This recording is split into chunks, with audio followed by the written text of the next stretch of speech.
Hello बच्चों, एक बार फिर से आपके अपने चैनल में आपका बहुत बहुत स्वागत है। मैं सुमित शर्मा आपके लिए एक और इक्विलिब्रियम का टाइटल लेके आया हूं। हम लोग सेकंड पार्ट इक्विलिब्रियम का पढ़ने वाले हैं और सेकंड पार्ट हमारा क्या, आयोनिक इक्विलिब्रियम। इससे पहले हम लोगों ने केमिकल इक्विलिब्रियम टोटल फिनिश कर लिया। आशा आप सभी ने उस लेक्चर को, उस पूरी पार्ट को क्या हुआ, अटेंड किया होगा। किया है ना? चलो बहुत बढ़िया।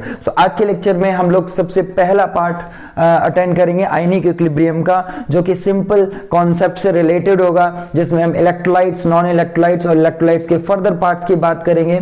साथ ही साथ इसी लेक्चर में हम एसिड बेसिस के कॉन्सेप्ट की बात करेंगे, जिसमें मैं आपको कंजुगेट एसिड बेस पेयर इन सब के बारे में बताऊंगा और साथ ही साथ कुछ अच्छे क्वेश्चंस भी करेंगे। तो चलिए लेक्चर को स्टार्ट करते हैं। तैयार हो गए? बिल्कुल अच्छे से कॉपी निकाल लें नोट करने के लिए और बहुत सुंदर सा टाइटल स्टार्ट कर दें। ठीक है, ionic equilibrium.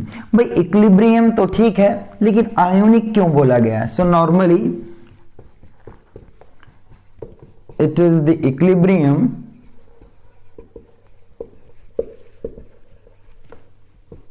that associated with ions। बहुत सिंपल सा लॉजिकल पार्ट है।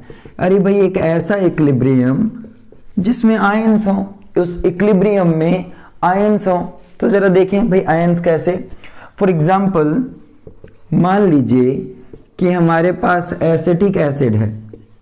ठीक है, एसिटिक एसिड। अब इस एसिटिक एसिड को हमने क्या किया, वाटर में डाल दिया, या इसको ऐसे करके लिख दें अभी, एक्वस यानी पानी में डाल दिया। तो ये एसिड क्या होगा, ये एसिड यहां पे भी इसका फेस दिखा देते हैं। ये एसिड क्या होगा, उस पानी में जाते ही आयोनाइज हो जाएगा। अब इसके साइन लगाएंगे हम, कुछ ये और ये प्लस H प्लस, ये लीजिए देखिए। ठीक है, मतलब इसमें क्या हुआ, जो एसिड है, जो अनआयोनाइज्ड एसिड है, पानी में डालते ही आयंस में टूट गया, स्प्लिट हो गया। तो इस इक्विलिब्रियम में आयंस हैं जो कहीं ना कहीं एसिड यानी सब्सटेंस के साथ इक्विलिब्रियम में, इसलिए आयनिक इक्विलिब्रियम बोला जाएगा। एक और अच्छा सा एग्जांपल लेते हैं। सपोज वी हैव वाटर और ये रहा हमारे पास कार्बोनेट आयन का। ठीक है, कार्बोनेट आयंस प्रेजेंट है सिस्टम में, और ये यहाँ पे लिक्विड लिखा जाएगा। क्या लिखेंगे हम लोग? लिक्विड। ठीक है, सो डिटेल्स आगे पढ़ेंगे, लेकिन यहाँ पे सिंपल बताते हैं कि यहाँ पे कुछ OH आयंस बचते हैं, ये प्रोटॉन इसको दे देता है H प्लस, और यहाँ पे ये आ जाता है कुछ ऐसा। आपको सिर्फ ये देखना है कि जो डेफिनेशन आपको आयनिक इक्विलिब्रियम की बताई गई है, सिर्फ वो समझनी है अभी स्टार्टिंग में। ठीक है, सो देख सकते हैं कि इस इक्विलिब्रियम में भी कुछ आयंस हैं जो आपको देखने को मिल रहे हैं। ठीक है, तो ऐसे इक्विलिब्रियम जिनमें आयंस होते हैं, यानी कि आयंस के साथ जो इक्विलिब्रियम है, दैट इज आयनिक इक्विलिब्रियम। अब आयनिक इक्विलिब्रियम की डिटेल हम जो स्टार्ट करते हैं ना, सो वो होगी स्टार्ट भाई दो पार्ट से। एक है इलेक्ट्रोलाइट, ठीक है, और एक टाइप के सब्सटेंस हैं जिन्हें हम नॉन इलेक्ट्रोलाइट का नाम देते हैं। आयनिक इक्विलिब्रियम जनरली आयन से रिलेटेड है, आयन से एसोसिएटेड होता है। सो टिपिकली हमको बस यही बात समझनी है कि इलेक्ट्रोलाइट्स और नॉन इलेक्ट्रोलाइट्स क्या होते हैं, क्योंकि यहीं से आगे की शुरुआत होगी आयनिक इक्विलिब्रियम की। होप कि आप लोग स्टार्ट कर चुके होंगे, कॉपी पेन निकाल लिया होगा और नोट करना चालू कर दिया होगा। सो चलिए फिर आगे कंटिन्यू करते हैं इलेक्ट्रोलाइट्स और नॉन इलेक्ट्रोलाइट्स से। ठीक है, तो जल्दी से नोट कर लो, फिर मूव करते हैं आगे। हाँ बच्चों, तो आपने नोट कर लिया है, तो मैं इसे हटा देता हूं और हम अपने आयनिक इक्विलिब्रियम को आगे बढ़ाते हैं। ठीक है, तो भाई आगे बढ़ाते हैं।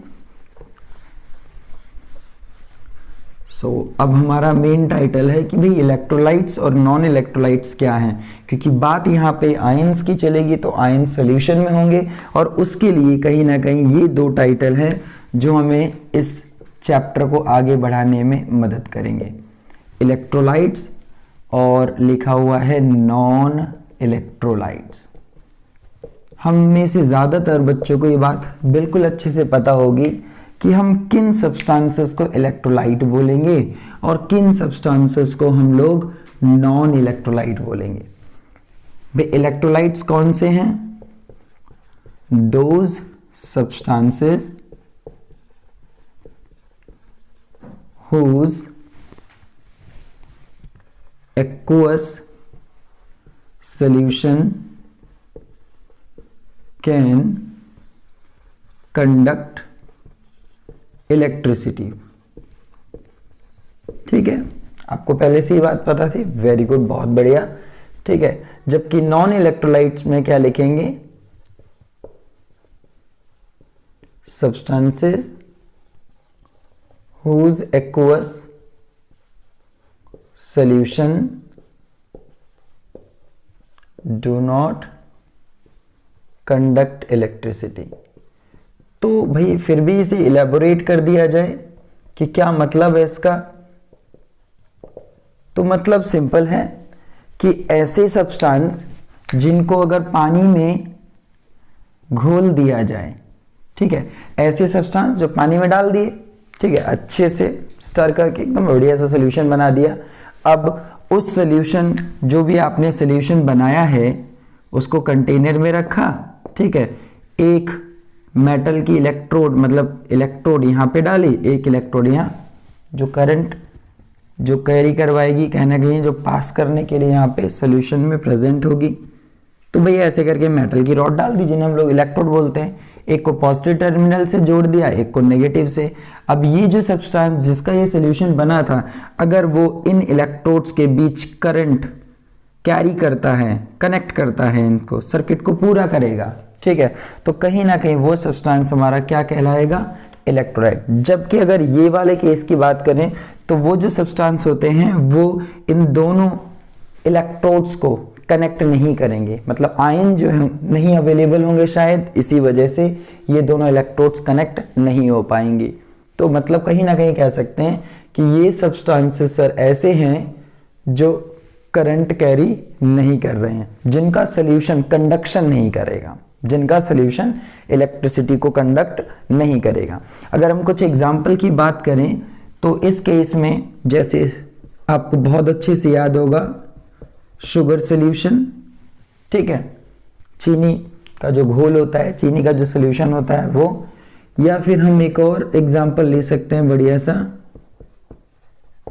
ठीक है, यूरिया सोल्यूशन। ये ऐसे सोल्यूशंस हैं जो नॉन इलेक्ट्रोलाइट की तरह काम करते हैं, ठीक है, नॉन इलेक्ट्रोलाइट की तरह काम करते हैं। अल्कोहल सोल्यूशन भी आप एग्जाम्पल में इसमें ले सकते हैं, ठीक है। जबकि इलेक्ट्रोलाइट्स की अगर बात करें, किसकी? इस वाले केस की बात करें तो इसमें एग्जाम्पल जो आते हैं वो एसिड्स के हैं, ठीक है, एसिड्स, बेसिस की सारे एग्जाम्पल इसमें आ सकते हैं, ठीक है, और सॉल्ट।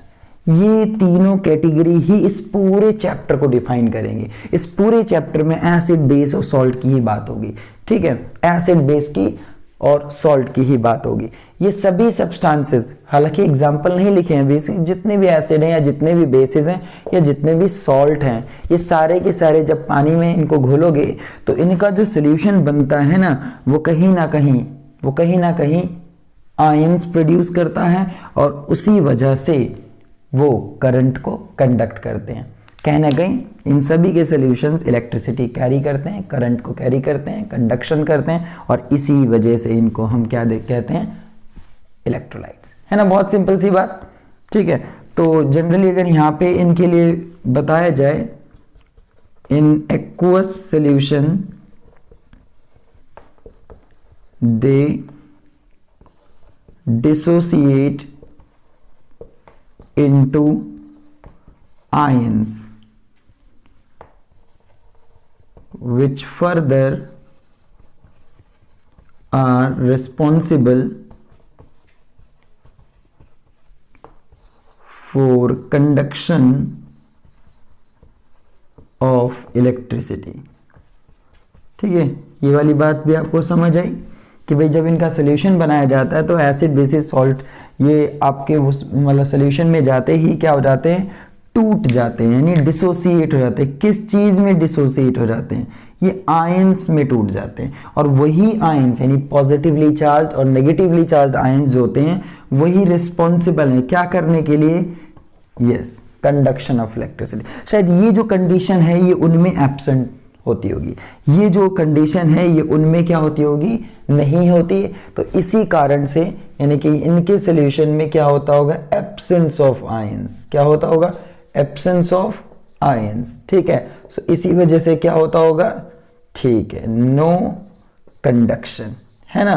तो ये छोटी सी बात हम सबको पता हो गई। ठीक है, जल्दी से नोट कर ले। ठीक है, फटाफट अच्छे से समझते हुए चीजों को नोट करें। ढेर सारे एग्जाम्पल मिलेंगे एसिड के, ढेर सारे एग्जाम्पल बेसिस के और सॉल्ट के मिलने वाले हैं। लेकिन अब आगे क्या पढ़ाने वाला हूं मैं?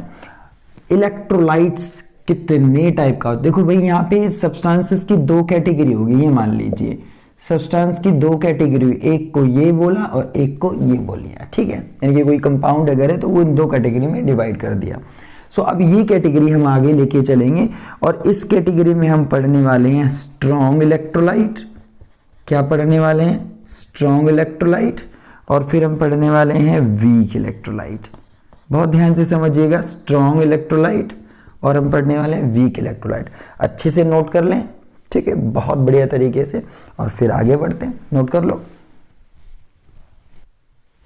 ठीक है, आप सभी ने लिख लिया होगा। चलिए, तो मैं इस हिस्से को हटा देता हूं, अब ये हम मिटा देते हैं और हम स्ट्रॉन्ग और वीक इलेक्ट्रोलाइट इस कैटेगरी में स्टार्ट करते हैं। ठीक है, तो चलिए, इलेक्ट्रोलाइट्स के ये दो टाइप जो हैं इन्हीं को बहुत अच्छे से और डिटेल में सीखते हैं कि किस तरीके से इनको किस बेसिस पे डिवाइड किया गया है। ठीक है बच्चों, किस बेसिस पे डिवाइड किया गया है और स्ट्रॉन्ग और वीक के केस में क्या कुछ हमें देखने को मिलता है। सो देखो, स्ट्रॉन्ग इलेक्ट्रोलाइट। अब ये स्ट्रॉन्ग इलेक्ट्रोलाइट जो है, इसे स्ट्रॉन्ग क्यों कहते हैं? ऐसा क्या है? ताकतवर ज्यादा है या क्या ऐसी चीजें हैं जिसकी वजह से इसे स्ट्रॉन्ग कहते हैं? और जो दूसरा है वो है वीक इलेक्ट्रोलाइट। लगता है कमजोर है बेचारा, खाने को कम मिलता है। चलो देखते हैं स्ट्रॉन्ग और वीक का यहाँ सेंस क्या है। देखो, दोनों के सेंस बताने के लिए सबसे पहले यहाँ पे एक छोटी सी बात आपको बताता हूं, डिग्री ऑफ डिसोसिएशन। ठीक है, डिग्री ऑफ डिसोसिएशन।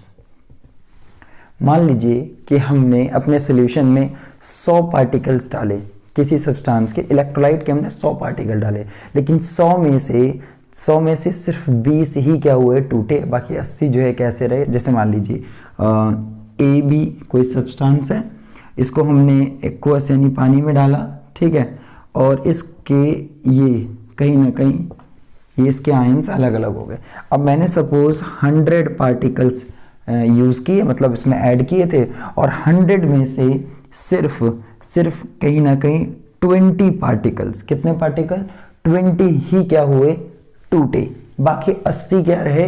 वो as it is A B की फॉर्म में बने रहे। ठीक है, 100 में से 20 टूट गए और बाकी जो 80 हैं वो एज इट इज अनआयोनाइज्ड, उसे बोलेंगे अनआयोनाइज्ड। जबकि 20 जो थे इसमें से 100 में से 20 ऐसे थे जो वो A+ और B- बना चुके थे। ठीक है, 20 ने A+ और B- बनाया और बाकी के 80 जो थे वो ऐसे ही अनआयोनाइज्ड रहे और क्या हो गया? इक्विलिब्रियम स्टैब्लिश हो गया। अब तो वैसे भी नहीं टूटेंगे क्योंकि जितना टूटेगा उतना वापस बन जाएगा। तो अब सिस्टम में हुआ ये कि कहीं ना कहीं अगर मैं इसकी डिग्री ऑफ डिसोसिएशन निकालूं तो 100 में से 100 यानी टोटल में से सिर्फ 20 ऐसे थे जो आयोनाइज्ड हुए इनटू 100। इसका मतलब 20% आयोनाइजेशन है। इसका मतलब क्या हुआ? सिर्फ इस सब्सटेंस का 20% ही क्या हुआ? डिसोसिएट हुआ, टूटा, आयोनाइज्ड हुआ, आयंस में स्प्लिट हुआ। बात समझ रहे हैं आप लोग? तो ऐसे केस में जब वो सब्सटेंस 100% आयोनाइज ना हो, पूरा आयोनाइज्ड ना हो, पूरा डिसोसिएट ना हो, तो वो वीक इलेक्ट्रोलाइट कहलाता है। यानी ये जो AB है ना, ये जो सब्सटेंस है, ये हमारा किस कैटेगरी में आएगा? AB कैटेगरी, मतलब AB कह रहा हूं वीक इलेक्ट्रोलाइट में। लेकिन अगर यही सब्सटेंस 98 पार्टिकल्स इसके टूट जाते, 99 टूट जाते, यानी मोर देन 90 से ज्यादा टूट जाते, यानी कि इसको बोला जाता है लगभग ये 100% आयोनाइज्ड हुआ। यानी कि 100 में से अगर 100 में से मान लीजिए 98 क्या हो गए? आयोनाइज्ड हो गए, 2 मॉलिक्यूल नहीं टूटे, ठीक है, तो कोई बात नहीं। और उसके बाद इक्विलिब्रियम स्टैब्लिश हुआ, उसके बाद इक्विलिब्रियम, यानी ज्यादा से ज्यादा क्या हुआ? फॉरवर्ड आयोनाइजेशन होता गया, फॉरवर्ड प्रोसेस चलता गया, और उसके बाद जाकर के इक्विलिब्रियम स्टैब्लिश हुआ, यानी बैकवर्ड प्रोसेस भी चालू हो गया और उसकी रेट आगे वाले के बराबर होगी। मतलब ऐसे केस में हम कहेंगे कि ये जो AB है, ऐसा केस अगर है तो जो ये AB सब्सटेंस, ये जो इलेक्ट्रोलाइट है, ये स्ट्रॉन्ग की कैटेगरी में रखा जाएगा। मतलब आप समझ रहे हैं, मैं यहाँ पे आपको क्या बताने वाला था? डिग्री ऑफ डिसोसिएशन, कि भाई कितना डिसोसिएशन हुआ, वो कैसे निकालते हैं? टोटल मोल्स ऑफ इलेक्ट्रोलाइट लिख सकते हैं, ठीक है। अब हमें क्लियर हो तो गया, हम तो इलेक्ट्रोलाइट पढ़ रहे हैं ना। So total moles of electrolyte नीचे लिखने हैं आपको, और ऊपर कौन से लिखने हैं? Moles of electrolyte get dissociated या आयोनाइज्ड, ठीक है। सो ये जो रेशियो है, और इनटू में 100 करके हम क्या करते हैं? इसको परसेंटेज के फॉर्म में 20%, 40%, 90%, ठीक है, ऑलमोस्ट 100%, ऐसे करके जो है ना बताएंगे। सो ये तो है हमारा क्या? डिग्री ऑफ डिसोसिएशन, क्योंकि इसी की बेसिस पे ये वर्ड भी इनमें आएगा। तो अब जब हमसे पूछा जाए कि भाई स्ट्रॉन्ग इलेक्ट्रोलाइट क्या है, तो हम पता है क्या कहेंगे? ठीक, हम क्या कहेंगे? हम कहेंगे इलेक्ट्रोलाइट दैट आयोनाइजेस, या फिर ध्यान देना हम वर्ड यूज कर सकते हैं डिसोसिएट्स ऑलमोस्ट 100%, या फिर लिख सकते हैं कंप्लीटली, लगभग 100% या पूरी तरीके से जो इलेक्ट्रोलाइट डिसोसिएट हो या टूटे, आयोनाइज्ड मतलब आयंस में स्प्लिट हो जाए, तो हम उसे स्ट्रॉन्ग की कैटेगरी में रखेंगे। ऐसे केसेस में अगर हम सीधा कहें तो इनका degree of dissociation, DOD, degree of dissociation is very high. इनका डिग्री ऑफ डिसोसिएशन ऐसे इलेक्ट्रोलाइट्स का ज्यादा होता है, ठीक है, और ज्यादा जिनका DOD ज्यादा है वही स्ट्रॉन्ग इलेक्ट्रोलाइट की कैटेगरी में आते हैं। अब भाई इसके केस में ऐसे इलेक्ट्रोलाइट्स ज्यादा से ज्यादा आयंस प्रोड्यूस करेंगे, मतलब इलेक्ट्रिसिटी बहुत ही ज्यादा कंडक्ट करेंगे, तो इसका मतलब इसमें लिख सकते हैं extent of conduction, extent of conduction of electricity is larger, ठीक है। इनमें जो इलेक्ट्रिसिटी को कंडक्ट करने की जो टेंडेंसी है वो ज्यादा होती है, क्योंकि ज्यादा से ज्यादा आयोनाइज होते हैं, ज्यादा आयंस मिलेंगे, और जितने ज्यादा आयंस होंगे सिस्टम में उतना ही ज्यादा इलेक्ट्रिसिटी का क्या होगा? कंडक्शन, ठीक है। तो इस बेसिस पे अगर देखा जाए तो इसके एग्जाम्पल क्या हैं, ठीक है, एग्जाम्पल, उसके बाद चलते हैं वीक इलेक्ट्रोलाइट पे। तो भाई एग्जाम्पल पहले लिखेंगे, फिर उसके बाद वीक इलेक्ट्रोलाइट समझाएंगे। तो एग्जाम्पल में यहां पे बताएं आपको, तो जितने भी स्ट्रॉन्ग एसिड हैं वो सारे स्ट्रॉन्ग इलेक्ट्रोलाइट कहलाते हैं। अभी बताते हैं, जितने भी स्ट्रॉन्ग बेसेस हैं वो स्ट्रॉन्ग इलेक्ट्रोलाइट कहलाते हैं, और जितने भी आपके सॉल्ट हैं, सॉल्ट सीधा लिखेंगे सॉल्ट। अब यहाँ पे एग्जांपल लिख देते हैं, स्ट्रॉन्ग एसिड्स जो आपने पढ़े हैं अब तक, HCl हो गया, HI हो गया, आपने जो कॉमनली पढ़े हैं नाइट्रिक एसिड हो गया, सल्फ्यूरिक एसिड हो गया, ये देखिए एक होता है HClO4, बहुत सारे एग्जाम्पल आएंगे, ठीक है। तो आप इतने कॉमन एग्जाम्पल देखें, क्योंकि अभी अब बहुत आगे तक हमें इन चीज़ों के बारे में पढ़ना है।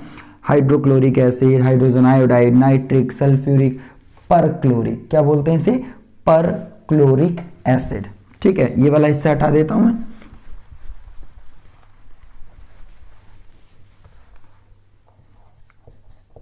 पर क्लोरिक एसिड, ये स्ट्रॉन्ग एसिड्स हैं। जबकि स्ट्रॉन्ग बेसिस की बात करें तो हमारे ये जो एसिड्स मतलब बेसिस हैं काफ़ी स्ट्रॉन्ग कैटेगरी में आते हैं। सॉल्ट की अगर बात करें तो इन्हीं एसिड बेस के कॉम्बिनेशन से या कुछ अलग हम बना सकते हैं। सॉल्ट्स में आपका जैसे KCl हो गया या सोडियम ब्रोमाइड हो गया लेट से, ठीक है, सोडियम सल्फेट हो गया, कैल्शियम क्लोराइड एक्सेट्रा, ये सारे के सारे आपके क्या हैं, strong electrolyte. All of them, जितने भी एग्जाम्पल आपने देखे यहाँ पे, ये सारे क्या हैं, स्ट्रॉन्ग इलेक्ट्रोलाइट। बहुत अच्छे से इन एग्जाम्पल को लिखें। फिर टाइटल स्टार्ट करते हैं वीक इलेक्ट्रोलाइट, इसी के जस्ट अपोजिट होने वाला है और DOD के बेसिस पे और इन्हीं पॉइंट्स के बेसिस पे इन्हें हम क्या करते हैं, डिफाइन करते हैं। ठीक है, तो हटा दीजिए, जल्दी से कॉपी में लिख लो, अच्छे से नोट करो, एक एक पॉइंट एक एक वर्ड को ध्यान से लिखो। ठीक है बच्चों, तो आपने ये सीख लिया स्ट्रॉन्ग इलेक्ट्रोलाइट। अब यहाँ पे ये हटा देते हैं और बात करते हैं वीक इलेक्ट्रोलाइट की। ठीक है, वीक इलेक्ट्रोलाइट बिल्कुल इसी की अपोजिट डेफिनेशन लिखनी है कि ऐसे इलेक्ट्रोलाइट जो कंप्लीटली डिसोसिएट नहीं होते हैं। तो यहाँ पे लिखेंगे electrolyte that do not ionises और डिसोसिएटेड कंप्लीटली। पूरी डेफिनेशन लिख दो वापस। ठीक है, इलेक्ट्रोलाइट्स डू नॉट डिसोसिएट, ठीक है, और आयोनाइजेस कंप्लीटली, जो पूरी तरीके से टूटते नहीं है, जो पूरी तरीके से आयोनाइज नहीं होते, या यूं कहो जिनका डिग्री ऑफ डिसोसिएशन बहुत कम होता है। Degree of dissociation is quite, ठीक है, वेरी लो। जैसे भी वो 20% का एग्जाम्पल दिया था आपको। साथ ही साथ अगर हम बात करें एक्सटेंट ऑफ कंडक्शन, जबकि डिसोसिएशन कम होगा यानी आयंस कब बनेंगे, और आयंस कब बनेंगे तो जो कंडक्शन होगा वो कम होगा। तो extent of conduction of electricity is larger, तो इसमें क्या लिखेंगे, स्मॉलर। ठीक है, सो बहुत सिंपल सा है, सिर्फ एग्जाम्पल ध्यान से देखिए। इनमें जो एग्जाम्पल आएंगे वो आपके कुछ ऐसे होते हैं। सॉल्ट्स की सारी कैटेगरी, सॉल्ट जो है वो सारे के सारे आपके स्ट्रॉन्ग इलेक्ट्रोलाइट की कैटेगरी में आते हैं। तो मैंने सॉल्ट का एग्जाम्पल हटा दिया। अब यहाँ पे आएंगे वीक एसिड के एग्जाम्पल, और एग्जाम्पल आएंगे किसके, वीक बेसिस के। ठीक है, सॉल्ट वीक या स्ट्रॉन्ग नहीं होते, सॉल्ट ऑलमोस्ट कंप्लीटली आयोनाइज्ड होते हैं, इसलिए उनको इस कैटेगरी में नहीं रखेंगे हम लोग। सो वीक इलेक्ट्रोलाइट में वीक एसिड, वीक एसिड के कुछ एग्जाम्पल मोस्ट कॉमन जो आपको पूरी इस लेक्चर में, पूरे इस पार्ट में यानी इक्विलिब्रियम में देखने को मिलेंगे, वो एसिटिक एसिड हो गया, एक होता है कार्बोनिक एसिड। कौन सा, कार्बोनिक एसिड। ठीक है, acetic acid, carbonic acid, hydrogen cyanide. ठीक है, और एक और एग्जांपल ले लेते हैं HN3, इसे बोलते हैं हाइड्राजोइक एसिड। ठीक है, हाइड्राजोइक एसिड। कुछ एग्जाम्पल आपके लिए नए होंगे, ठीक है, और कुछ आपने बाकी ऑलरेडी सीखे हुए हैं। वीक बेसिस की अगर हम बात करें तो इसमें मोस्ट कॉमन एग्जाम्पल जो आपको ज्यादातर इस चैप्टर में देखने को मिलेगा, अमोनियम हाइड्रोक्साइड। मोस्ट कॉमन, सबसे ज्यादा देखने को मिलेगा अमोनियम हाइड्रोक्साइड। इसके अलावा और फर्दर एग्जाम्पल्स में जैसे aluminium hydroxide, zinc hydroxide etcetera, ये आपके इसमें एग्जाम्पल आ जाएंगे। ठीक है, सो वीक एसिड्स और वीक बेसिस किस कैटेगरी में डाले गए हैं, वीक इलेक्ट्रोलाइट में, because they do not ionises completely. ठीक है, मतलब ये कहीं ना कहीं कंप्लीटली आयोनाइज नहीं होते, यानी कि 100% से दूर, बहुत ही कम, 90% से भी बहुत नीचे, 80% से भी बहुत नीचे इनका क्या होता है, आयोनाइजेशन होता है। ठीक है, तो जल्दी से इसे बाइंड अप करो और इसे हटाते हैं, और उसके बाद हम स्टार्ट करते हैं आगे की theories, concept of acid basis. ठीक है, कॉन्सेप्ट ऑफ एसिड बेसिस, तो जल्दी से नोट करें फटाफट। ठीक है, आप सबने नोट कर लिया, वीडियो को पॉज करके नोट कर लिया होगा। तो चलो अब आगे स्टार्ट करते हैं। भाई ज्यादा समय नहीं, बहुत सिंपल सा है, ज्यादा समय नहीं लगेगा, सिंपल सा केस है।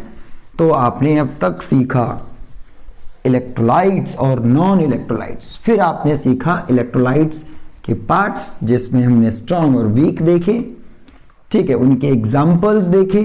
अब यहाँ पे एक छोटी सी बात और बताते हैं आपको, ठीक है।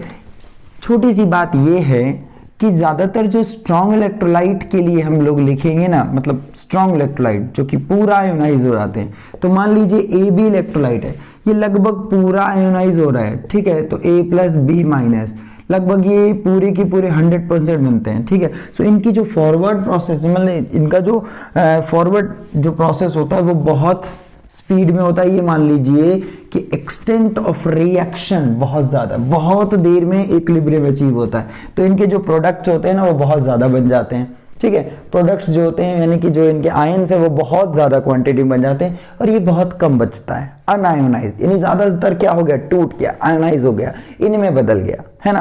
तो इसको सिंगल हेडेड एरो से भी रिप्रेजेंट कर सकते हैं, और इनका इक्विलिब्रियम बहुत देर में अचीव होता है। या मान लीजिए इक्विलिब्रियम कांस्टेंट जो होता है इनका वो बहुत हाई होता है। जबकि वीक इलेक्ट्रोलाइट में जब यही चीज दिखाई जाती है, वीक इलेक्ट्रोलाइट में जब यही चीज दिखाई जाती है तो उसके लिए हम बहुत जल्दी इक्विलिब्रियम लगा देते हैं। ऐसा क्यों, ठीक है, मतलब ज्यादातर जो आपका जो केसेस होंगे इसमें जो हम पढ़ने वाले वो वीक इलेक्ट्रोलाइट के लिए, क्योंकि ये इनका जो इक्विलिब्रियम होता है वो बहुत जल्दी स्टैब्लिश हो जाता है, और हम सीधे कह सकते हैं कि इक्विलिब्रियम कांस्टेंट की जो इनके लिए वैल्यू आएगी ना वो बहुत कम आती है। तो थोड़ा सा ये बनता है और रिवर्सिबल रिएक्शन चालू रहती है, और दोनों की एक टाइम पे रेट बराबर हो जाती है, तो इनका इक्विलिब्रियम जल्दी अचीव होता है, जबकि स्ट्रॉन्ग इलेक्ट्रोलाइट्स में इक्विलिब्रियम बहुत लेट अचीव होता है। ये वाली बात बहुत अच्छी है और सिंपल है। साथ ही साथ यहाँ पे मैं एक और इन्फॉर्मेशन आपको देना चाहूंगा, और वो ये होगी, क्योंकि कई जगह पे हम बार बार डिसोसिएशन वर्ड यूज करेंगे और आयोनाइजेशन वर्ड यूज करेंगे, तो यूं तो सिंपल आपको बताऊं तो दोनों में खास डिफरेंस नहीं है। दोनों का जो सेंस है, जो कॉमन सेंस है वो यही कि ये इन दोनों का मतलब होता है आयोनाइज या सिंपल आयंस में टूटना, किसी सब्सटेंस का आयंस में स्प्लिट हो जाना, डिसोसिएशन और आयोनाइजेशन। फिर भी अगर एक छोटे से लॉजिकल पॉइंट में आपको रिप्रेजेंट करके दिखाऊं तो डिसोसिएशन का मतलब होता है एक ऐसा सब्सटेंस जो पहले से आयन के फॉर्म में हो, ठीक है, एक ऐसा सब्सटेंस जो पहले से ही आयन की फॉर्म में, फॉर एग्जांपल जैसे सोडियम क्लोराइड है, अब ये पहले से ही आयंस की फॉर्म में होता है, हालांकि सॉलिड है पहले, ठीक है, पहले से आयंस की फॉर्म में है, और उसके बाद जैसे ही हमने पानी में डाला और वो आयन क्या हो गए, अलग अलग हो गए, तो इसके लिए डिसोसिएशन वर्ड यूज होना चाहिए, ठीक है, कि ऐसे सब्सटेंसेस जो पहले से सॉलिड फॉर्म में हैं, ठीक है, पहले से ही सॉलिड फॉर्म में, और उनमें आयंस आपस में इकट्ठे हैं, आयंस जो जुड़े हुए हैं, और उनको हमने उस सब्सटेंस को पानी में डाल दिया, so it split into ions, ठीक है, आयंस के बीच सेपरेशन हो गया, ये मान ली टूटा नहीं, आयंस इकट्ठे थे और वो सेपरेट हो गए।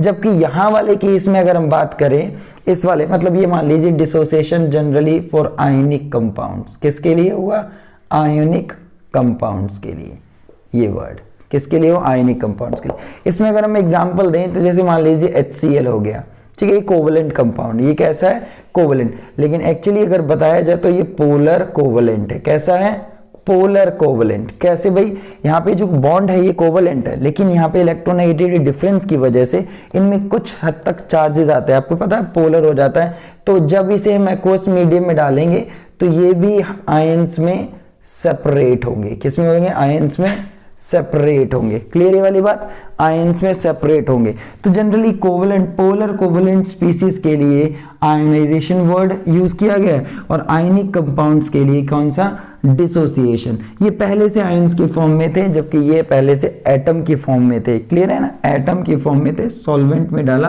तो ये आयोनाइज हो गया।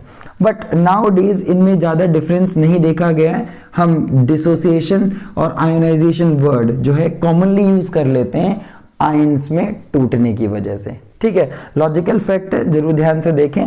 अगर फर्दर पूछ ले कि कुछ अगर डिफरेंसेस हैं तो यही हैं, अदरवाइज हम लोग सीधे और लॉजिकल बोल सकते हैं कि कोई भी पर्टिकुलर सब्सटेंस क्या हुआ, आयंस में सेपरेट हुआ, स्प्लिट हुआ। क्लियर है ये वाली बात। तो जल्दी से इंफॉर्मेशन कंप्लीट करें, और हमारा जो अगला टाइटल है वो रहने वाला है concept of acids and basis. हम अलग अलग साइंटिस्ट की इंफॉर्मेशन को रिकॉल करेंगे कि भाई किस साइंटिस्ट ने किन सब्सटेंसेस को एसिड बताया, किन सब्सटेंसेस को बेस बताया, क्योंकि इक्विलिब्रियम की जो अगली डिमांड होने वाली है, जो अगला पार्ट हम पढ़ने वाले हैं, मतलब जो आगे की चीजें हम पढ़ेंगे वो इन्हीं सब पे बेस्ड होगा। ये मान लीजिए आयनिक इक्विलिब्रियम का जो हम लोग अभी पार्ट पढ़ रहे हैं, ये बेसिक ABC कह सकते हैं। अगर ये सारी चीजें आपको ठीक से समझ आ जाती हैं तो आगे के पार्ट आपको बहुत अच्छे से समझ आएंगे। ठीक है, सो आपने ये पॉइंट नोट डाउन कर लिया। अगर ये नोट डाउन कर लिया तो हम कॉन्सेप्ट ऑफ एसिड बेसिस की तरफ चलते हैं और इस काम को खत्म करते हैं बहुत अच्छे से। ठीक है, आपने ये भी नोट कर लिया होगा, डिसोसिएशन और आयोनाइजेशन। ठीक है, हालांकि हम इन दोनों वर्ड्स को सिमिलर मान के चलेंगे क्योंकि दोनों का सेंस एक ही है, सब्सटेंस का आयंस में टूटना। Concept of acids and basis की बात करें तो यहाँ पे हम लोग अलग अलग कॉन्सेप्ट्स में पढ़ने वाले हैं, यानी कि हम नॉर्मली 3 कॉन्सेप्ट यहाँ खत्म करेंगे। एक होगा एर्हीनियस कॉन्सेप्ट ऑफ एसिड बेस, एक होगा हमारा ब्रॉन्स्टेड एंड लोरी कॉन्सेप्ट, और एक हम पढ़ेंगे लुईस कॉन्सेप्ट। तो ये 3 कॉन्सेप्ट्स हम पढ़ेंगे, लेकिन इनको पढ़ने से पहले जैसा कि हम सबको पता है कि एसिड और बेसिस, हमें जनरल इंफॉर्मेशन 10th में जो मिली हुई थी या जो प्रीवियस क्लासेस में हमें मिली थी वो यूं होती थी कि जैसे टेस्ट के बेसिस पे या हम लोग लिटमस सॉल्यूशन में कलर चेंज के बेसिस पे अगर हम बात करें, ठीक है, तो इन बेसिक पार्ट्स में अगर हम देखें तो एसिड्स वो सब्सटेंस हुआ करते थे जिनका टेस्ट साउर हुआ करता था, जो खट्टे हुआ करते थे। ठीक है, जबकि बेसिस कुछ ऐसे सब्सटेंस होते थे जिनका टेस्ट कड़वा टाइप होता था, यानी कि बिटर, है ना। ये हमने टेस्ट के बेसिस पे पढ़े होंगे। साथ ही साथ एसिड्स वो सब्सटेंसेस थे जो नॉर्मली किसी ब्लू लिटमस को, ठीक है, ब्लू लिटमस को क्या कर देते थे, रेड कर देते, या अगर हम लिटमस पेपर की बात करें तो ब्लू लिटमस को किस में कन्वर्ट कर देते थे, रेड में। जबकि बेसिस इसका उल्टा यानी अपोजिट करते थे, ये रेड लिटमस को किस में बदलते थे, यस, ब्लू में बदलते थे। ठीक है, तो ये कुछ इंडिकेटरी टेस्ट कह सकते हो या कुछ इनिशियल पार्ट्स कह सकते हो जिनके बेसिस पे हम लोगों ने इनको डिवाइड किया था। इनको अगर हम टच की बेसिस पे कहता है सिंपली सॉफ्ट, और इनका क्या होता था, सोपी टच होता था। ठीक है, कुछ इस तरीके से। लेकिन इसके अलावा कुछ अलग अलग थ्योरीज थी जो एसिड और बेसिस को समझाती हैं कि हम किन सब्सटेंसेस को एसिड क्लियरली बोले, क्योंकि सिर्फ टेस्ट या इंडिकेशन जो लिटमस सॉल्यूशन के अकॉर्डिंग है वो फाइनलाइज नहीं कर सकते सभी एसिड्स और बेसिस के बारे में। तो इसके लिए हमें ये 3 पार्ट्स पढ़ने पड़ेंगे। सो पहला स्टार्ट करते हैं अर्हीनियस एसिड एंड बेस कॉन्सेप्ट। ठीक है, और बहुत ही सिंपल है, कोई भी इतने प्रॉब्लम नहीं आने वाली है आपको, और इसी में हम कॉन्जुगेट एसिड बेस पेयर भी पढ़ने वाले। तो सबसे पहले एर्हीनियस। सो भाई एर्हीनियस के अकॉर्डिंग, ठीक है, इनके अकॉर्डिंग एसिड क्या है और इनके अकॉर्डिंग बेस क्या है। आप सभी बच्चों की बात पता होगी, इनके अकॉर्डिंग एसिड्स वो हैं, ठीक है, those substances which releases H+ ion in aqueous solution, है ना, सिंपल। यानी इनके हिसाब से एसिड वो सब्सटेंसेस हैं जो कहीं ना कहीं क्या रिलीज करते हैं, H+ आयन, किसमें, एक्वस सॉल्यूशन में। जबकि इनके अकॉर्डिंग बेसिस कौन है, तो भाई बिल्कुल आपको याद होगा, those substances which releases, of course, बिल्कुल ठीक बताया आपने, releases OH ions यानी हाइड्रोक्साइड आयंस। H+ को नॉर्मली हम लोग प्रोटॉन भी कहते हैं, ठीक है, hydroxide ions, hydroxide ions in aqueous solution, ठीक है, एक्वस सोल्यूशन लिख सकते हैं, डायरेक्टली लिख दें, कोई दिक्कत नहीं। अच्छा, तो एग्जाम्पल्स, बहुत सारे एग्जाम्पल हैं, सारे एग्जाम्पल ले सकते हैं जिसमें जो भी ऐसे सब्सटेंसेस जो H+ रिलीज करते हैं, जो H+ रिलीज करते हैं, तो मोस्ट कॉमन वाले आपको याद हैं, आप वही लिख दें। और हम यहाँ पे सारे एग्जाम्पल, वीक एसिड हो या स्ट्रॉन्ग एसिड हो, हम कोई भी एग्जाम्पल यहाँ पे भी लिख सकते हैं, ठीक है, क्योंकि भाई यहाँ पे तो वही बात हो रही है ना कि जो एसिड्स H+ देते हैं, तो ये जितने भी आपके एग्जाम्पल जो पीछे आपने देखे, ठीक है, वो सारे के सारे प्रोटॉन रिलीज कर सकते थे। क्या रिलीज कर सकते थे? प्रोटॉन। ये H+ देगा, ये HNO3 भी H+ देगा, ये H+ निकलेगा, इसमें HCN में से ये H+ निकलेगा, तो कहीं ना कहीं ये सारे के सारे क्या कर सकते हैं? H+ रिलीज करने की कैपेबिलिटी रखते हैं। अगर यहाँ पे बात करें तो इसमें भी एग्जाम्पल देख लो, तो ये तो बहुत बड़ी चीज नहीं है, आप सबको बहुत अच्छे से आता है ना। ये लीजिए, ये रहे कुछ एग्जाम्पल बढ़िया बढ़िया से, ये आपका ओवर। तो एरिनियस एसिड बेस कॉन्सेप्ट हमारे 10th में ही हमें बहुत अच्छे से पढ़ने को मिल गए थे, तो इसमें कोई बहुत बड़ी नई बात हमें देखने को नहीं मिली, आप नोट कर लें। फिर हम बात करते हैं Bronsted and Lowry concept of acid and base, ठीक है, फटाफट नोट कर लें एक बार अच्छे से, और फिर बढ़ते हैं आगे की तरफ, देखते हैं आगे कुछ और बढ़िया बढ़िया सी चीजें। ठीक है बच्चों, तो आपने लिख लिया होगा। और कोई भी अगर हम रिएक्शन दिखाएं सर्टेन, जैसे रिएक्शन सेंस HCl आपने पानी में डाला, ठीक है, तो ये आप सबको बहुत अच्छे से पता है ना। ये इस तरीके से आप दिखा देंगे, देखो कितना आसान है। या कोई भी बेस का एग्जांपल अगर आप लेते हैं,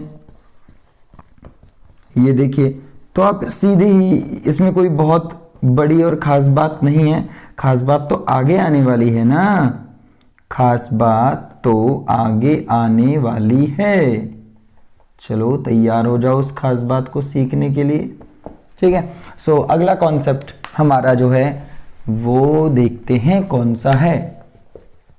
yes, Bronsted and Lowry concept, ठीक है। सो अब इन्होंने क्या बताया, हर किसी ने एसिड बेसिस की इंफॉर्मेशन दी है, ठीक है। सो इनके अकॉर्डिंग देखते हैं क्या होता है भाई। इनके अकॉर्डिंग जो पहली डेफिनेशन है वो बिल्कुल सेम है।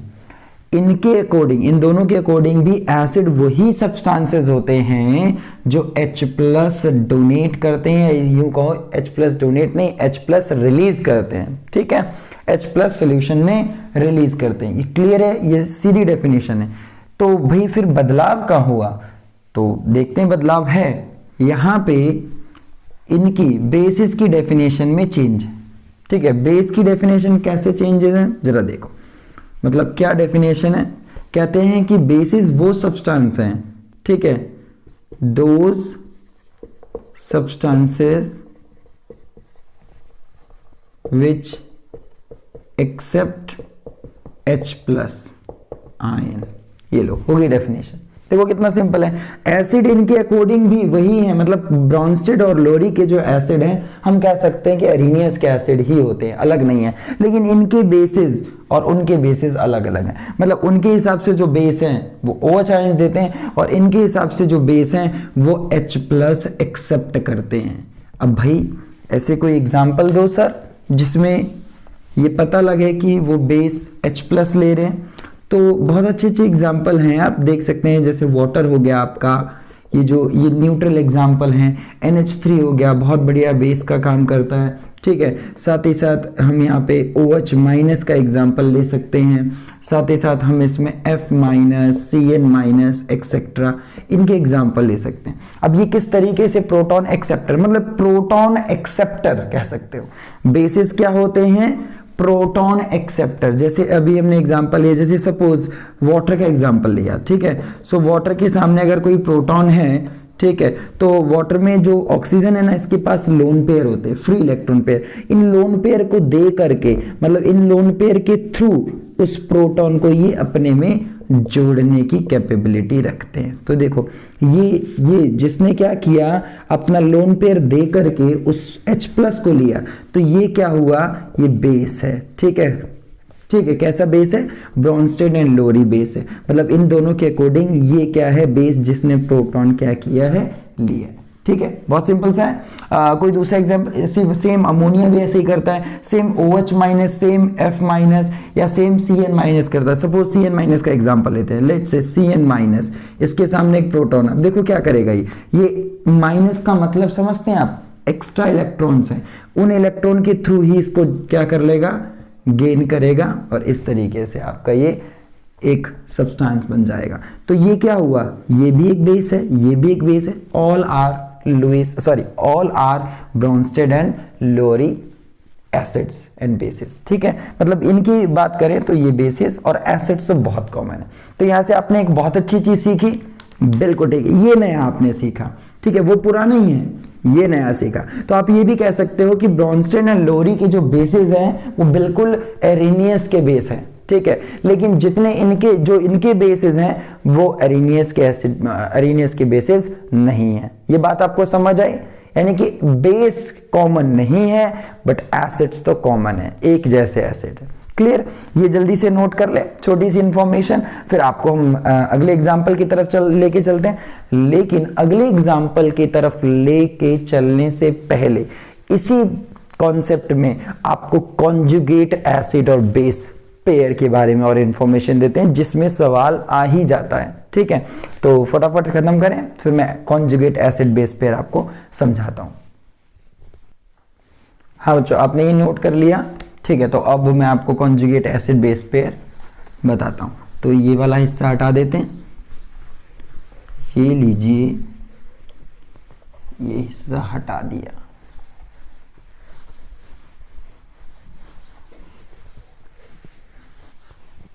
लो, कॉन्सेप्ट को भी हटा देते हैं।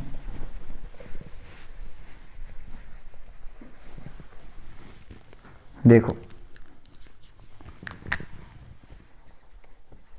कॉन्जुगेट एसिड बेस पेयर, ठीक है। सो देखो मतलब क्या है इस चीज का, सबसे पहले समझाते हैं कुछ एग्जाम्पल दे करके।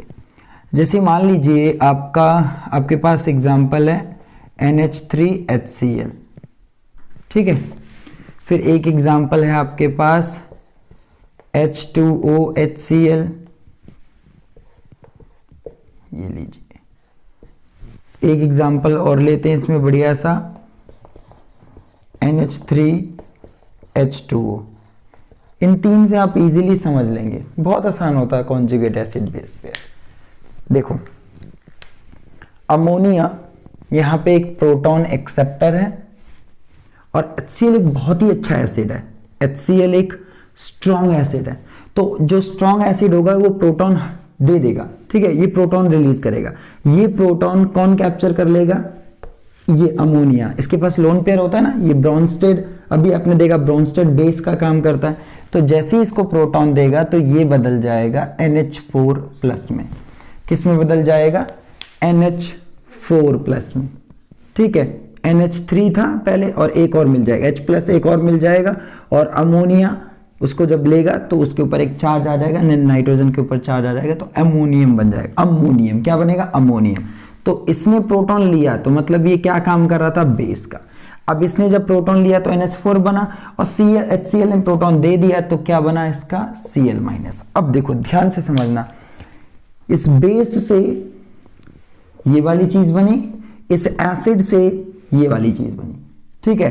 तो अब अगर इसको पीछे की तरफ ध्यान से देखा जाए, पीछे वाले प्रोसेस को, तो ये इसको प्रोटॉन देगा। अब पीछे वाली प्रोसेस को देखो एक बार, ये एक H+ इसको देगा, तो ये जब H+ उसे दे देगा तो खुद किस में बदल जाएगा, अमोनिया में, और जब H+ इसको दे दिया तो ये किस में बदल जाएगा, HCl में। मतलब अगर आप पीछे वाले प्रोसेस को देखोगे तो NH4 एक एसिड की तरह काम करेगा। बैकवर्ड वाले को देखो, ये NH4+ एक एसिड की तरह काम करेगा, और ये प्रोटॉन लेगा तो मतलब बेस की तरह काम करेगा, जिसे कहा जाएगा, जो कि बना कब था, एक बेस से, तो इसे कहेंगे कॉन्जुगेट एसिड। क्या कहेंगे, कॉन्जुगेट एसिड। अमोनिया का ये कॉन्जुगेट एसिड है, मतलब इस बेस का ये क्या है, कॉन्जुगेट एसिड। और जबकि ये जो एसिड था ये क्या बनेगा, अब इसका कॉन्जुगेट बेस। क्योंकि जब हम इसकी बैकवर्ड रिएक्शन को देखेंगे तो ये एक एसिड की तरह काम कर रहा होगा और ये एक बेस की तरह काम कर रहा होगा। क्या आपको ये बात समझ आई? तो अगर आपको ये बात समझ आई तो अगला टाइटल स्टार्ट कर देते हैं, फटाफट इसी बेसिस पे स्टार्ट करते हैं, ठीक है। सो देखो यहां पे फिर से मैं आपको कहूंगा कि ये एक बहुत अच्छा एसिड है, ये एक बहुत अच्छा एसिड है। तो अब क्या होगा, ये एसिड इसको पानी को क्या करेगा, H+ देगा। जैसे ही इसको H+ देगा तो इसके पास H+ जैसे ही जाएगा, ठीक है, H+ डोनेट कर दिया तो ये बनेगा H3O+। क्या बनेगा, H3O+। और इसके पास मतलब इससे पीछे क्या रह जाएगा, Cl-। क्या रह जाएगा, Cl-। क्योंकि इसने एसिड ने इसको प्रोटॉन दिया तो ये बेस की तरह काम करेगा, ठीक है। अब एक बेस से बनेगी जो चीज वो क्या कहलाएगी, कॉन्जुगेट। क्या कहलाएगी, कॉन्जुगेट, यस, एसिड बेस से बनी। और एसिड से बनी स्पीसीज को हम क्या कहेंगे, कॉन्जुगेट बेस, शॉर्ट फॉर्म में लिख देते हैं कॉन्जुगेट बेस। ऐसे ही वीडियो को पॉज करो और इसको करके दिखाओ, ठीक है, अच्छे से सोच समझ के कि किसको प्रोटॉन देना है और किसको नहीं, ठीक है। ट्राई कर लिया, ठीक।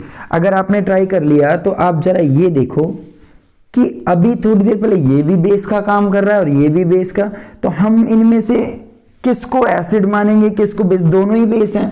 एक्चुअली अब मैं आपको बताऊं, अमोनिया जो है वो ज्यादा अच्छा बेस है पानी के कंपैरिजन में। जो प्रोटॉन खींचने की ज्यादा कैपेबिलिटी रखते होंगे वो अच्छे बेस है, या यूं कहो जिन पे इलेक्ट्रॉन ज्यादा अवेलेबल होंगे प्रोटॉन लेने के लिए वो अच्छे बेस है। तो अमोनिया यहाँ पे स्ट्रॉन्ग बेस है, तो उस बेसिस पे इसको क्या काम करना पड़ेगा, एक एसिड का काम करना पड़ेगा। किसका काम करना पड़ेगा, एसिड का। तो ये इसको H+ देगा और ये बदल जाएगा NH4+ में। ये इसको H+ देगा, यानी ये जो एक्सेप्टर है वो बेस है और जो डोनर है वो एसिड है। तो इसका मतलब ये हुआ कि यहां बचेगा OH-। आराम से देखो, तो इस बेस का कॉन्जुगेट एसिड, इस एसिड का कॉन्जुगेट बेस। तो एसिड बेस कॉन्जुगेट अगर हम निकालते तो बड़ा आसान होता है। एक ट्रिक आपको बता देते हैं, क्योंकि इसमें सवाल यही आता है कि आपको कोई ना कोई मटेरियल दे दिया जाएगा, मतलब कोई स्पीसीज दे देंगे और कहेंगे भाई उसका कॉन्जुगेट एसिड और उसका कॉन्जुगेट बेस बताइए, ठीक है। सो आप ये नोट करें, फिर मैं आपको एक ट्रिक बता देता हूं जिसके थ्रू आप conjugate acid base pair easily निकाल लेंगे, ठीक है। नोट भी करें, फिर मैं साथ ही साथ चलिए आपको यहाँ पे बता देता हूँ, ठीक है। यहाँ पे नोट कर लेंगे। मान लीजिए कि आपके पास ये एसिड है, ठीक है, ये एसिड। जब ये एसिड एक H+ छोड़ देगा, ध्यान देना, इसने H+ लूज कर दिया, इसने H+ क्या कर दिया, लूज कर दिया। -H+ लिखने का मतलब है इसने H+ छोड़ दिया। तो जो भी स्पीसीज बनेगी यहाँ पे, जो भी स्पीसीज बनेगी वो क्या कहलाएगी, कॉन्जुगेट। क्या कहलाएगी, कॉन्जुगेट बेस। मैं फिर से रिपीट कर रहा हूं, कोई भी जो यहां पे एसिड है, जब वो एसिड H+ दे देगा, ठीक है, जब वो H+ दे देगा तो जो स्पीसीज बचेगी वो क्या कहलाएगी, कॉन्जुगेट बेस, ठीक है। अब जरा दूसरा देखो, बेस जो होते हैं जब उनमें H+ दे दोगे, जब उसको H+ दे दोगे आप, तो जो भी स्पीसीज बनेगी, जो भी स्पीसीज बनेगी वो क्या कहलाएगी, यस, कॉन्जुगेट एसिड कहलाएगी। क्या कहलाएगी, कॉन्जुगेट एसिड। सो सिंपल सा प्रोटॉन का देना और लेना मतलब कहीं ना कहीं एक्सचेंज से रिलेटेड है, ठीक है। बहुत सिंपल सी बात है, जरा चेक कर लो एक बार। एसिड वो होते हैं जो प्रोटॉन छोड़ दें, जो स्पीसीज मिल जाए, एसिड जब प्रोटॉन छोड़ दे, जो स्पीसीज मिल जाए उसे हम कहेंगे कॉन्जुगेट बेस। और बेसिस वो है जब उनमें प्रोटॉन दे दें तो जो भी स्पीसीज मिलेगी वो हो जाएगी कॉन्जुगेट एसिड।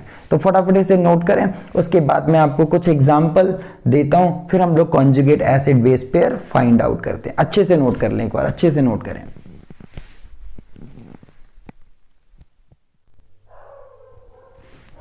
तो चलिए बच्चों स्टार्ट करते हैं।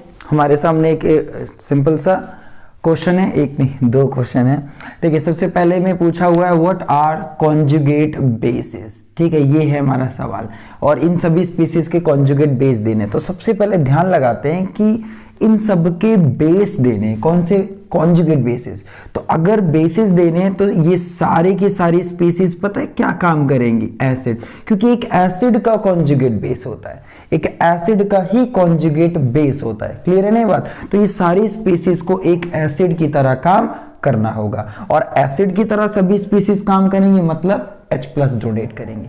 तो देखो इसमें से एक H+ निकाल लो, इसका H+ हटा दो एक, तो जो H+ हटा दोगे तो उसमें बचेगा S के ऊपर 2-, ठीक है। इसका H+ हटाओ, एक H+ हटाओगे तो S के ऊपर 2- हो जाएगा, मतलब कॉन्जुगेट बेस ये रहा। इसका कॉन्जुगेट बेस देखो क्या होगा, इसका H+ हटाओ, एक H+ हटाओ, H2O न्यूट्रल बचेगा, क्योंकि प्लस हटा दिया ना आपने एक, तो न्यूट्रल बचेगा। अच्छा, इसके ऊपर से एक H+ हटाओ, जब इसका एक H+ हटाओगे तो आपके पास आएगा एक माइनस, पहले से एक H+ हटने से माइनस आएगा, मतलब यहाँ 2- हो जाएगा। इसमें से जल्दी सब में से एक एक H+ हटा दो, ठीक है, तो अपने आप कॉन्जुगेट बेस में बदल जाएंगे। ये देखिए ध्यान से देखो, इसका एक H+ हटाओ, ठीक है, तो ये देखो ये रहा इसका कॉन्जुगेट बेस। ये सारे कॉन्जुगेट बेस हो गए इन सभी स्पीसीज के। हुआ ना सवाल आसान? ध्यान देना, हमेशा अगर कॉन्जुगेट बेस पूछा जाए तो जिस स्पीसीज का कॉन्जुगेट बेस पूछा गया है वो एसिड है, और वो अगर एसिड है तो उसमें से H+ निकाल दो, जो स्पीसीज रह जाएगी वो कहलाएगी कॉन्जुगेट बेस। क्लियर है? सेम क्वेश्चन इस पे नीचे दिया हुआ है, हमें इन सब का कॉन्जुगेट एसिड देना है, ठीक है। अगर कॉन्जुगेट एसिड देना है इन सब का तो पक्की बात है ये सारे के सारे क्या होंगे, बेस होंगे। क्या होंगे? बेस, क्योंकि एक बेस का ही कॉन्जुगेट एसिड होता है ना। सो बस इन सब में आप क्या करो, एक एक प्रोटॉन ऐड कर दो, प्रोटॉन ऐड करो, पानी, ये इसका कॉन्जुगेट एसिड है, ठीक है। इसमें भी प्रोटॉन ऐड करो, सब में एक एक प्रोटॉन ऐड कर दो, ऐड कर दो कर दो कर दो, ठीक है। एक H+ दोगे, चार्ज बैलेंस हो जाएगा। इसमें भी एक प्रोटॉन ऐड करो, भाई प्रोटॉन यहाँ नहीं ऐड होगा क्योंकि इलेक्ट्रॉन इसके पास है, कार्बन के पास इलेक्ट्रॉन नहीं है, ये इलेक्ट्रॉन ले दे करके इसको जोड़ेगा और ये हो जाएगा NH3+, ठीक है। नाइट्रोजन पे ये प्लस चार्ज आ जाएगा, ये इसका कॉन्जुगेट एसिड। अगला इसमें प्रोटॉन दो, ऐड करो प्रोटॉन, एक प्रोटॉन ऐड करना है, तो जब एक प्रोटॉन ऐड करोगे तो ऐसा आएगा, ठीक। साथ ही साथ अगर हम इसमें एक प्रोटॉन ऐड करें तो ये बन जाएगा। तो ये सारे की सारी स्पीसीज जो हैं, ये जितनी भी स्पीसीज देखी हैं, ये सब इनमें प्रोटॉन ऐड करने से बनी है। तो ये कॉन्जुगेट बेस थे, ये इसके इन सब के क्या है, कॉन्जुगेट एसिड। होप कि आपको ये वाली बात बहुत अच्छे से समझ आई होगी। साथ ही साथ मैं यहाँ पे एक और पॉइंट, आप ये नोट करते रहें, मैं यहाँ पे एक और अच्छा सा फैक्ट आपको बताता हूँ, ठीक है। नोट करके इस फैक्ट को भी अच्छे से कॉपी में लिखिएगा। फैक्ट ये है, a strong acid has week conjugate base. बहुत अच्छा फैक्ट। और दूसरी लाइन है, a weak acid has a strong conjugate base.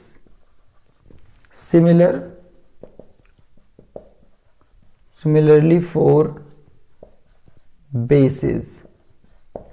क्या इस लाइन का मतलब है, ठीक है, वो मैं यहां पे आपको समझाता हूं। ये आपने नोट कर लिया होगा, फिर उस फैक्ट को देखो समझाता हूं, ठीक है। नोट कर लिया, मैं इसे हटा देता हूं, ठीक। अच्छे से वीडियो को पॉज करके नोट कर लें, फिर आगे चलते हैं। होप कि आप सब ने नोट कर लिया होगा। तो अब मैं इसे हटा देता हूं यहाँ से, ये मैंने यहाँ से हटा दिया ताकि मैं आपको वो लाइन सिखा दूं जो आप उधर देख रहे हैं अभी। ये देखिए मैंने हटा दिया।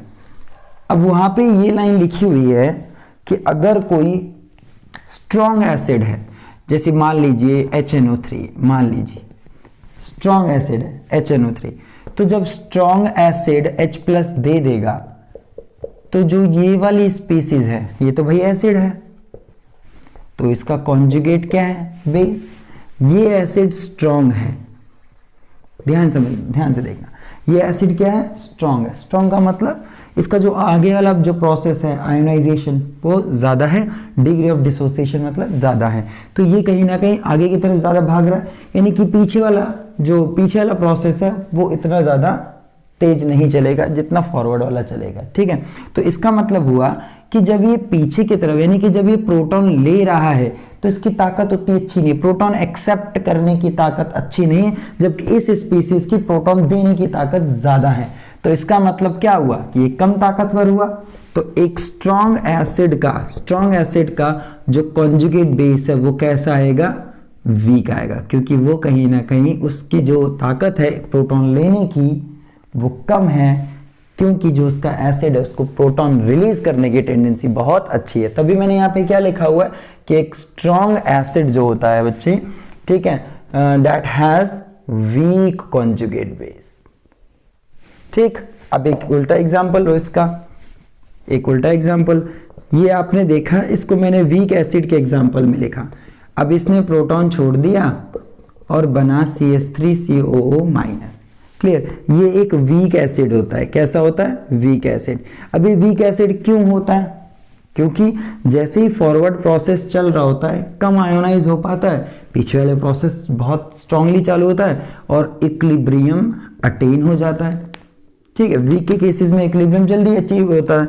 तो ऐसे में हुआ क्या कि आगे जो प्रोसेस आयोनाइजेशन का चल रहा था उसके साथ पीछे वाला भी चलने लगा, यानी कि ये जो है कहीं ना कहीं ये प्रोटॉन ये जल्दी एक्सेप्ट करने लगा, प्रोटॉन को जल्दी से एक्सेप्ट करके पीछे आने लगा, मतलब इसकी प्रोटॉन को खींचने की ताकत अच्छी हुई होगी, तभी बहुत पीछे वाला प्रोसेस फास्ट चल रहा है। तो मतलब ये जो स्पीसीज है इसकी क्या है, कॉन्जुगेट बेस है, लेकिन ये वीक कॉन्जुगेट बेस है, तो इसका जो वीक एसिड है तो इसका जो कॉन्जुगेट बेस है वो कैसा होगा, स्ट्रॉन्ग रहा होगा, तभी तो फटाफट प्रोटॉन लेकर के पीछे की तरफ भाग रहा है, वरना क्यों पीछे की तरफ जल्दी जल्दी भागता। तो ये वाला पॉइंट आपको बहुत अच्छे से क्लियर है। बिल्कुल इसी तरीके से अगर आपका स्ट्रॉन्ग बेस है तो उसका कॉन्जुगेट बेस वीक होगा, कॉन्जुगेट एसिड क्या होगा, वीक कॉन्जुगेट एसिड होगा। ठीक है, और अगर मैं लिखूं वीक बेस है तो उसका कॉन्जुगेट एसिड क्या होगा, स्ट्रॉन्ग। तो बिल्कुल इसी पैटर्न पे जैसे मैंने अभी सिखाया, बिल्कुल इसी पैटर्न पे ये भी बेस है। तो फटाफट इसको नोट कर लें और लास्ट कॉन्सेप्ट सीखते हैं हमारा कौन सा, Lewis acid and base concept. फटाफट नोट कर ले बहुत अच्छे तरीके से।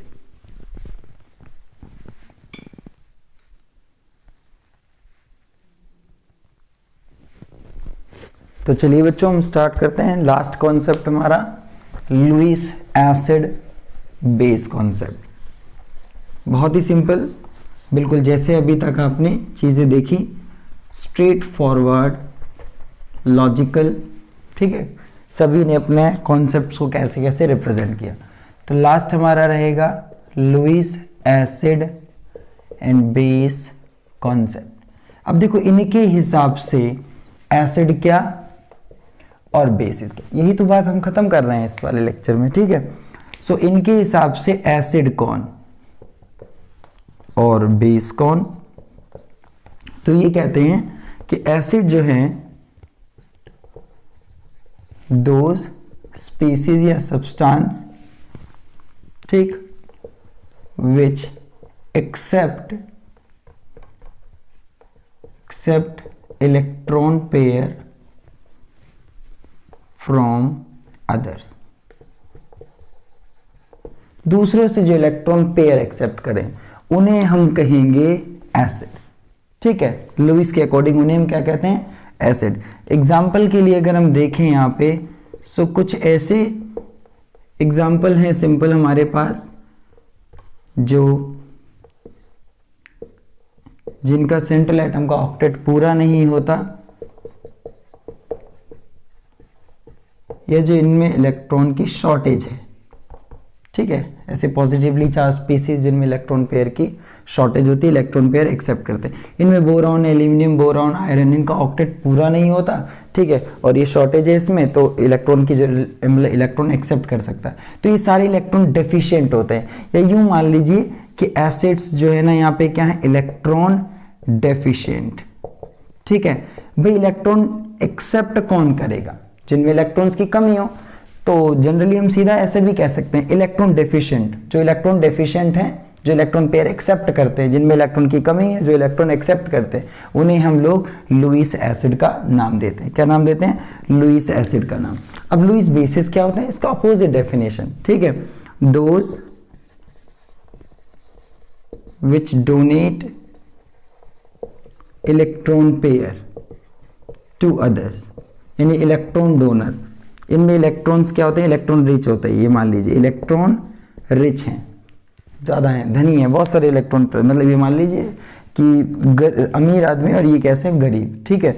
तो ये मान लीजिए इलेक्ट्रॉन रिच हैं। सो इसमें एग्जाम्पल की अगर हम बात करें तो एग्जाम्पल बहुत कॉमन है जो भी आपने पीछे सीखे, जिनमें लोन पेयर होते हैं, इलेक्ट्रॉन पेयर अवेलेबल होता है, नॉन बॉन्डेड, जो दूसरों को डोनेट कर सकते हैं। ये देखिए यहाँ पे ये सारी स्पीसीज जो अभी आपने पीछे देखी वो सारे यहाँ पे एग्जाम्पल में लिए जा सकते हैं।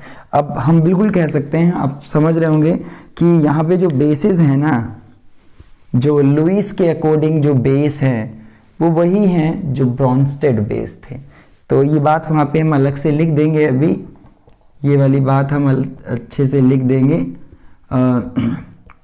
लुईस बेसिस आर ब्रॉन्स्टेड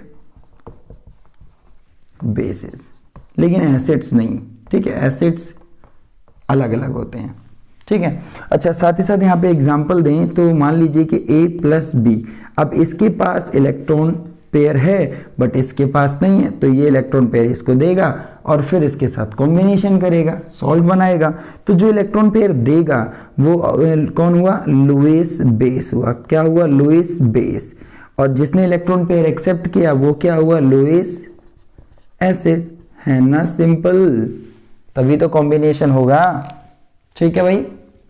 अच्छे से देखें, एक रियल एग्जांपल ले लेते हैं। Suppose we have let's say कि BCl3 है, ठीक है, ये इलेक्ट्रॉन डेफिशिएंट है बोरॉन, ठीक, और इसको थोड़ा पीछे लिख देते हैं यहाँ पे और अमोनिया लिख देते हैं यहाँ पे।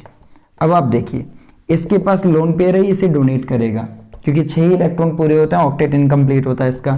तो ये इस तरीके से ऐड होकर के एक कंपाउंड बना देगा। ये देखिए ये जो है ना, ये सॉल्ट है, इसमें लोन पेयर इसने डोनेट किया, इसने एक्सेप्ट किया, एक न्यूट्रल स्पीसीज बनेगी अमोनिया और BCl3। ये कंपाउंड है, एडिशन कंपाउंड है।